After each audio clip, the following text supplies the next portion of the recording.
Welcome friends. Vote কর্মীদের সবচেয়ে বড় অন্যতম মাথা ব্যথা হচ্ছে আরসিতে কিভাবে জমা দেয়া যাবে এই বিষয়টি।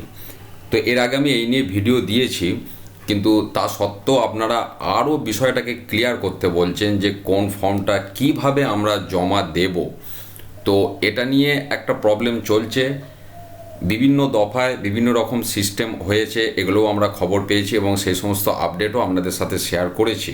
পাশাপাশি আমি এটাও বলেছি যে ডিসি থেকে মালপত্র নেবার দিনেই ভালোভাবে জেনে নেবেন যে হাতে হাতে তারা কোনগুলো চাইছেন বা কন্ট্রোল ইউনিটের হাতলে কি কি বাঁধতে হবে, এটা অবশ্যই জেনে নেবেন। কারণ এ কথাটা 100% সঠিক যে পশ্চিমবঙ্গের সমস্ত ডিসি বা আরসিতে একই পদ্ধতিতে কিন্তু জমা নেওয়া হবে না, ইভেন একই পদ্ধতিতে দেয়াটাও হচ্ছে না। যেমন স্টিচ বুকলেট কোনো জায়গায় আছে, কোনো জায়গায় নেই। যেখানে নেই সেখানে প্লাস্টিক একটা ব্যাগের মধ্যে সেই ফর্মগুলো দেয়া হচ্ছে, সেখানে সেটার নাম দেওয়া হচ্ছে মাই ক্লিয়ার ব্যাগ। আবার কোনো জায়গায় স্পেশাল বুকলেট, কোনো জায়গায় বুকলেট 1, বিভিন্ন রকম নামে কিন্তু আসবে, কিন্তু মেন বিষয়টা সেই একই। তো এর আগে যে 3টে দফার ভোট হয়ে গেল, তো সেখানে বিভিন্ন আমাদের ভোটকর্মী বন্ধুরা তাদের এক্সপিরিয়েন্স শেয়ার করেছেন। তো তাদের সাথে কথাবার্তা বলে মোটামুটি আমি একটা সাম আপ করেছি, যেটা আমি আপনাদের সাথে শেয়ার করছি। এই 3টে দফার এক্সপিরিয়েন্সকে সামনে রেখে এই সাম আপটা করেছি। তো প্রথমত হচ্ছে যেটা আমি ওপরে লিখেছি যে কন্ট্রোল ইউনিট, ব্যালট ইউনিট এবং ভিভিপ্যাট আপনাকে সিল করে প্রথমেই এটা জমা নেবে, আর অবশ্যই ভিভিপ্যাটের ব্যাটারিটা আলাদাভাবে হাতে করে কিন্তু জমা দিতে হচ্ছে। এটা হচ্ছে প্রথম কথা। এবারে বলে রাখি, কিছু কিছু ডিসি থেকে কিন্তু প্লাস্টিকের ক্যারি ব্যাগ দেওয়া হয়েছে, যেখানে বলা হয়েছে কন্ট্রোল ইউনিট, ব্যালট ইউনিট এবং ভিভিপ্যাটকে প্লাস্টিকের মধ্যে মুড়ে তারপর কভারের মধ্যে ভরতে। তো যদি আপনাদের ডিসি থেকে প্লাস্টিক কভার দেয়া হয়, তাহলে ওই মেশিনগুলোকে প্লাস্টিক কভারে ভরে তারপর মেন তাদের যে কেস, সেই কেসের মধ্যে ভরবেন। আর যদি সেরকম কিছু না দেয় তাহলে সে প্রশ্নটা কিন্তু আসছে না। এবারে আসছি কন্ট্রোল ইউনিটের হাতলে বাঁধার বিষয়ে। এখন দেখুন, কন্ট্রোল ইউনিটের হাতলে 17C একটা বাঁধতে হবে, এটা কনফার্ম। এবারে কোনো জায়গায় 17C এর সাথে প্রিজাইডিং অফিসারের ডিক্লারেশন এবং প্রিজাইডিং অফিসারের ডায়েরি, এই 3টেকেই বাঁধতে বলছে। কোনো জায়গায় শুধু 17C, তার পাশাপাশি প্রিজাইডিং অফিসারের ডিক্লারেশনটা দিতে বলছে। আবার এক জায়গায় আরসিতে দেখলাম PS05টাও বাঁধতে বলেছে। কাজেই এই জন্য আমি বারবার বলছি, এটা ডিসি থেকে ভালো করে জেনে নেবেন যে হাতলে কোন ফর্মগুলো আপনারা বেঁধে দেবেন। আর না হলে আমি এখানে যেভাবে লুজ দেখিয়েছি, লুজ নিয়ে যাবেন, ওখানে যেভাবে বাঁধতে বলবে সেইভাবে বেঁধে দেবেন। এবারে প্রথমে আসি স্টিচ বুকলেটটা। স্টিচ বুকলেট আকারে না দেওয়া থাকলে সেটা কিন্তু একটা প্লাস্টিক ব্যাগের মধ্যে দেওয়া থাকছে সেই ফর্মগুলো, সেগুলো আগের বন্ধুরা জানিয়েছেন, এবং সেটার নাম দিচ্ছে মাই ক্লিয়ার ব্যাগ। তো সেখানে মূলত যে ধরনের ফর্মগুলো থাকছে আমি সেগুলো একটু অন্য কালি দিয়ে নোট করার চেষ্টা করেছি। এখানে লিখে দিয়েছি 1 স্টিচড। তার মধ্যে যেমন form 17C, PS05, visit sheet 16 point, additional input, presiding officer declaration part 1 থেকে part 4, presiding officer diary, mock poll certificate, agent movement sheet, post poll scrutiny report, এই কটা মোটামুটি এর মধ্যে থাকছে। এবার কোনো কোনো জায়গায় আবার এখানে এজেন্ট মুভমেন্ট সিট বা অন্যান্য কিছু ভিজিট সিট, এগুলো আবার 2টো করে থাকছে। তো যদি কোনো ফর্ম 2টো থাকে, তো তাহলে আপনাদেরকে সেটা 2টো করেই ফিল আপ করতে হবে, আর এগুলো ছেঁড়া যাবে না, সে প্রসঙ্গে আমি আগেও বলেছি। আবার এটাও বলে রাখছি, পরবর্তী পর্যায়ে বা পরবর্তী দফায় এখানে যে স্টিচ যেগুলো দিয়েছি, এর বাইরেও কোনো আইটেম, কোনো ফর্ম থাকতে পারে। আবার যেগুলো এখানে দেওয়া আছে এর মধ্যে কোনোটা অমিটও থাকতে পারে। কারণ আমি বারবার বলছি যে বিভিন্ন ডিস্ট্রিক্টে কিন্তু এগুলো ডিস্ট্রিক্ট মানে ডিএমরা একরকমভাবে নির্দেশ দিচ্ছেন, ডিএম স্যার যারা আছেন, এবং দেখবেন আপনারা যে থার্ড ট্রেনিং যাদের হয়ে গেছে সেখানে অলরেডি সেই জেলার নাম দিয়ে আপনারা ছোট ছোট হাতে বই পেয়েছেন। তো কাজেই এগুলো জেলা ভিত্তিক, ডিসিআরসি ভিত্তিক বিভিন্ন রকম কিন্তু হচ্ছে। তো স্টিচ বুকলেটে যেগুলো থাকবে এগুলো তো থাকবে, এমনটাই বোঝা যাচ্ছে। এর বাইরেও কোনো ফর্ম থাকতে পারে বা এগুলোর মধ্যে থেকে কিছু আবার বাদও থাকতে পারে। তো স্টিচ বুকলেটে যতগুলো যা থাকবে সেগুলো সব ফিল আপ করবেন। এরপরে আমি যে জায়গাটা আসছি, যেটা নিয়ে আপনাদের মেন কনফিউশন, সেটা হচ্ছে দেখুন, ফর্ম 17C স্টিচ বুকলেটে সব এক কপি করে রইলো, এগুলো ছাড়া এবার আমি এই যে পিঙ্ক কালার করে দিয়েছি যে জায়গাটা, ফর্ম 17C 2 কপি আলাদাভাবে তৈরি করবেন।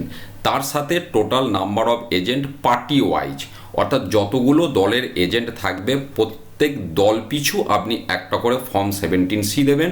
তাছাড়াও আরও 2টো লুজ তৈরি করবেন। এবার স্টিচ বুকলেটে তো একটা আলাদাভাবে থাকছে, সেটা অন্য প্রসঙ্গ, সেটা আমি আগেই বলে নিলাম। এবার এই 2 কপির মধ্যে একটা আপনাকে কন্ট্রোল ইউনিটের হাতলে বাঁধতে হবে, সেটা আপনি ওখানে আরসিতে গিয়েই সেটা বাঁধবেন। 2 কপি আপনি আনসিল অবস্থাতেই নিয়ে যাবেন, দরকার হয় ওখানে ওরা খুলে দেখে নেবে, তারপর সিল করবেন। আমি আগেই বলেছি প্রিজাইডিং অফিসারের মেটাল সিল, গালা, মোমবাতি, ডিস্টিংগুইশিং মার্ক এগুলো আলাদাভাবে বাইরে রাখবেন, কারণ আরসিতে কিন্তু অনেক জিনিস কভার দেখিয়ে তারপর সিল করতে হবে। তো এটা গেল 17C। PS05 একটা আনসিল অবস্থায় নিয়ে যাবেন, ভিজিট সিট একটা আনসিল অবস্থায় নিয়ে যাবেন, 16 পয়েন্ট ইনপুট একটা আনসিল, প্রিজাইডিং অফিসার ডিক্লারেশন কিন্তু 2 কপি এক্সট্রা করে নিয়ে যাবেন এবং সবগুলোই কিন্তু আনসিল। প্রিজাইডিং অফিসারের ডায়েরিটাও 2 কপি করে নিয়ে যাবেন, কারণ এগুলো একটা করে হাতলে বাঁধতে হতে পারে কন্ট্রোল ইউনিটের, যে কারণে একটা করে এগুলো 2 কপি করে করবেন। মকপোল সার্টিফিকেটটার প্রসঙ্গে বলি, মকপোল 1 কপি তো করবেনই এক্সট্রা, তার বাইরেও দেখবেন অনেক ক্ষেত্রে দেখা গেছে সেক্টর অফিসার একটা মকপোল সার্টিফিকেট নিয়ে যায়। তো আগের দিন সন্ধেবেলায়, ভোটের আগের দিন দেখবেন সেক্টর অফিসার বুথে একবার আসেন, তাকে জেনে নেবেন আপনি কালকে কি কি ফর্ম নিয়ে যাবেন। তো মকপোল সার্টিফিকেটের পাশাপাশি উনি যদি আরও অন্য কোনো ফর্ম নিয়ে যাবেন বলেন, তাহলে সেটা ওনার জন্য আরও 1 কপি তৈরি করবেন। কাজে এই জায়গাটা সেক্টর অফিসারের সঙ্গে একটু কিন্তু কথা বলে নেবেন। এবার এজেন্ট মুভমেন্ট সিট একটা আনসিল করবেন, আর পোস্ট পোল স্কুটিনি রিপোর্ট, এখানে স্কুটিনি বানানটা আমার ভুল হয়ে গেছে, এটাও একটা আনসিল।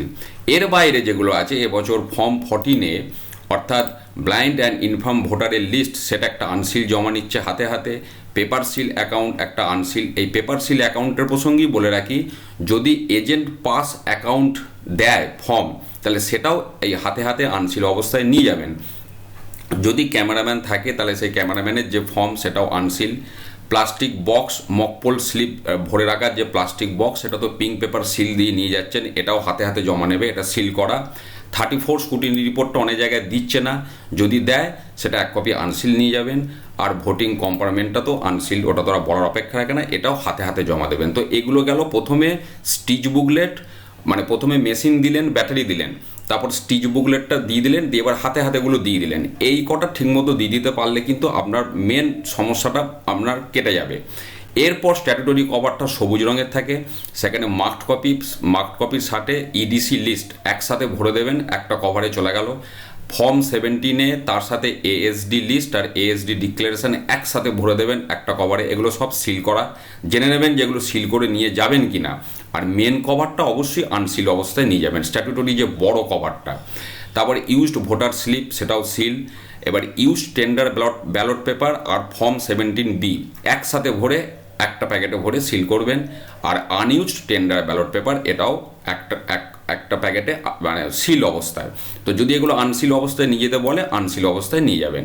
নেক্সট নন স্ট্যাটুটরি হলুদ রঙের, এখানে ইলেকট্রাল রোলের আধার কপি আনসিল, ফর্ম 10 মানে এজেন্টদের পাস আনসিল, ফর্ম 14টা কিন্তু সিল করে নিয়ে যেতে হয়, তবুও জেনে নেবেন যে সিল করে নিয়ে যাবেন কি না।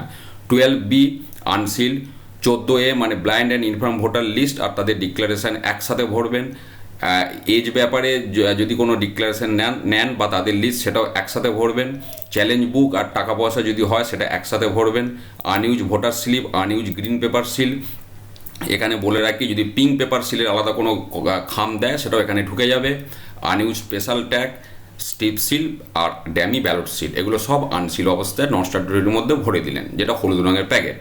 এবার থার্ড প্যাকেটে প্রিজাইডিং অফিসারের handbook, male female tally sheet, ওই অমোচনীয় কালি, cup, stamp pad, metal seal, CSB, proxy ভোটারের list, arrow cross mark, distinguishing, EVM manual যা যা আছে এগুলো থার্ড প্যাকেটে ভরে দিলেন। বাকি স্টেশনারি গুড যেগুলো আছে এগুলো সব ফোর্থ প্যাকেটে ভরে দেবেন। তো এইটাই হচ্ছে মোটামুটি সিস্টেম। আমি যতটা এই 3টে ফেজ থেকে সাম আপ করে যেটা পেলাম আমি আপনাদের সাথে শেয়ার করলাম। আর এটা যদি আপনাদের দরকার হয় আমি পিডিএফ ফাইল আপনাদের সাথে শেয়ার করব, যদি এটা কাজে লাগে আপনারা বলবেন, আমি সেক্ষেত্রে এটারও পিডিএফ ফাইল বানিয়ে আপনাদের সাথে শেয়ার করব। তো এইটাই মোটামুটি আরসিতে জমা দেওয়ার পদ্ধতি, একটা সামারি আমি করে দিলাম। দেখুন, আশা করি এটা আপনাদের হেল্প হবে এবং এরপর আর সমস্যা হওয়ার কথা নয়। তবুও একবার ডিসিতে ভালো করে জেনে নিয়ে কাজটা আপনারা করবেন। এই ভিডিও এখানেই শেষ করলাম। ধন্যবাদ।